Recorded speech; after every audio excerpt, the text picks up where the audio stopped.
Raebareli police ने आज double धमाका के तहत दो खुलासे किए हैं। एक चोरी करने वाले एक गैंग का खुलासा किया है जो घर घर जाकर के चोरियां करते थे, और उनमें से एक ऐसा व्यक्ति है जो पहले मोटरसाइकिल से दिन में जाकर घर की रेकी करता था और उसके बाद उन घरों के ताले तोड़कर चोरी करता था।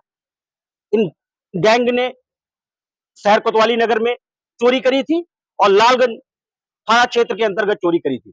ऐसे तमाम और सारी चोरियां होगी जो इन्होंने करी थी, इस पर विवेचना प्रचलित है। लेकिन एसपी रवि कुमार ने आज जानकारी देते हुए बताया कि ये ऐसे चोर थे जिनको 3 को गिरफ्तार किया गया, एक इसमें से भी वांछित है और वांछित की भी खोजबीन रायबरेली पुलिस कर रही है। आज एक बड़ा चोरी गैंग रायबरेली पुलिस ने धर दबोचा है। और उसके साथ ही साथ अगर बात करें तो जीएसटी चोरी के मामले में 2025 में आयकर विभाग के द्वारा एक मुकदमा पंजीकृत करवाया गया था नगर कोतवाली में, और उसी में 2 अभियुक्तों को जो कि अदर जनपद के रहने वाले हैं उनको गिरफ्तार किया गया है। और लगभग अगर बात करें तो 75 करोड़ की ये चोरी जीएसटी की गई है, और इनके द्वारा इनको पता चला है कि फर्जी फर्म बनाकर जीएसटी चोरी करते थे और गवर्नमेंट को, सरकार को चूना लगाते थे। इनके साथ 4 मोबाइल फोन, 2 अभियुक्त और कुछ और जो अपने डॉक्यूमेंट्री वो बरामद किया है रायबरेली पुलिस ने, और इसमें भी इनकी जो अपनी विवेचना है वो प्रचलित है। लेकिन जिस तरीके से ये जीएसटी चोरी का मामला सामने आया है, ये बड़ा खुलासा है कि आयकर विभाग ने मुकदमा पंजीकृत, उस पर रायबरेली पुलिस ने तत्परता दिखाते हुए ये चोरों को, जीएसटी चोरों को गिरफ्तार कर आज न्यायिक अभिरक्षा में भेजा है। देखिए इसमें जो है 2025 में एक जीएसटी चोरी के संबंध में राज्य कर अधिकारियों के द्वारा एक एफआईआर कराई गई थी थाना कोतवाली नगर में, जिसका मुकदमा अपराध संख्या 272/2025 है। इसमें विवेचना शुरू से हो रही थी। इसमें अभी 2 अभियुक्तों को गिरफ्तार किया गया है, जिसमें एक का नाम है नरेश कुमार पुत्र नेत्रपाल, यह थाना मधुबन बापूधाम जिला गाजियाबाद का रहने वाला है। दूसरा सचिन शर्मा पुत्र मूलचंद शर्मा, ये थाना हाफिजपुर जनपद हापुड़ का रहने वाला है। और इन लोगों से 4 मोबाइलें भी बरामद हुई हैं। उस मोबाइल की क्लोनिंग करके उससे आगे का डेटा एनालिसिस भी किया जाएगा, उसके डेटा रिट्रीवल करके। इनका बेसिक मोडस ऑपरेंडी ये है कि ये लोग सभी व्यक्तियों के फर्जी जो है आईडीज क्रिएट करते हैं, आधार कार्ड, पैन कार्ड, ये सारी चीजें लोगों का चोरी करके एक फर्जी जीएसटी टैक्स चोरी के लिए ये लोग टैक्स इनपुट क्रेडिट लेने के लिए फर्जी एड्रेसेस क्रिएट करते हैं, फर्जी फर्म बनाते हैं, फर्जी बिलिंग करते हैं और वैसे करके सरकार से टैक्स क्रेडिट क्लेम करते हैं।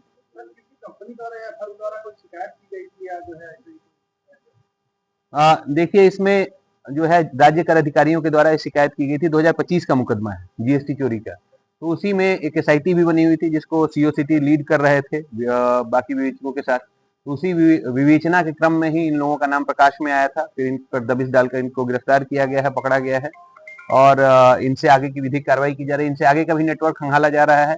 ये देखा जा रहा है कि किस तरह से ये फर्जी फर्म बनाकर लोगों का डेटा चोरी कर, पर्सनल डेटा चोरी कर कैसे ये इनपुट टैक्स क्रेडिट सरकार लेते थे और सरकार को टैक्स का चूना लगाते थे। नहीं, ये दोनों अधिकारी, ये अधिकारियों के तहरीर पर एफआईआर कराई गई थी। ये दोनों प्राइवेट व्यक्ति हैं, कोई सरकारी व्यक्ति नहीं। ये जो है इसमें 75.35 करोड़ की फर्जी सप्लाई दिखाते हुए 10.76 करोड़ की आईजीएसटी आईटीसी दिल्ली की फर्म को ट्रांसफर की गई थी। अभी तो ये 2 हैं और इसके आगे भी अन्य इसे परतें हैं, इसमें धीरे धीरे परतें खुलती जाएंगी। इसके पहले भी गिरफ्तारियां हुई हैं और आगे भी गिरफ्तारियां होती रहेंगी और हम लोग इस पे कार्रवाई करते रहेंगे सतत। चोरी का खुलासा किया जा रहा है, क्या है पूरा मामला? देखिए इसमें 3 अभियुक्तों को गिरफ्तार किया गया है। चोरी ये जिनका नाम सिराजुद्दीन है, अफजल है और राजेश वर्मा है। इसमें से 2 मुख्य रूप से चोर हैं और तीसरा जो है सोनार है, जो कि चोरी के सोना को खरीदता है और उसको गलाकर फिर मार्केट में बेच देता है। तो ये जो तीनों अभियुक्त गिरफ्तार हुए हैं, इसमें एक अभिवांछित भी है, इनका एक अन्य साथी भी है। इनका मोडस ऑपरेंडी ये है कि ये लोग आते हैं किसी भी शहर में, वहां पर पहले होटलों में रुकते हैं। उसमें से एक व्यक्ति इनमें से निकल के मोटरसाइकिल से क्षेत्र की रेकी करता है। उसके बाद रात्रि के समय में जब देखते हैं कि वो जगह खाली है तो वहाँ पे ये चोरी की घटना कारित करते हैं।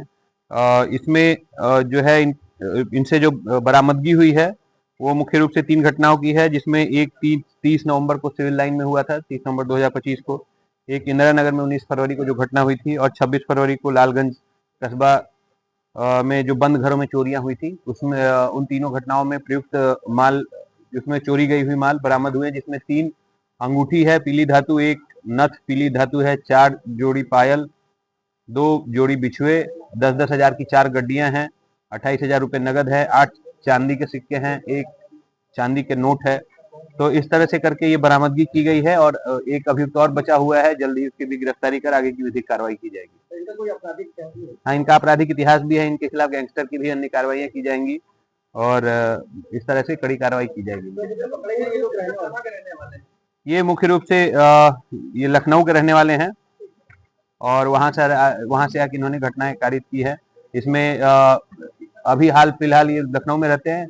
वैसे इसमें से एक मथुरा का रहने वाला है, रामपुर मथुरा जिला सीतापुर का है, एक बाराबंकी का है, और एक थाना ठाकुरगंज जिला लखनऊ का है। इन दोनों खुलासे से रायबरेली पुलिस कहीं ना कहीं एक बार फिर सशक्त, सुदृढ़ और मजबूत दिखाई दे रही है। मैं इंद्रवीर सिंह, IBC 24 के लिए रायबरेली।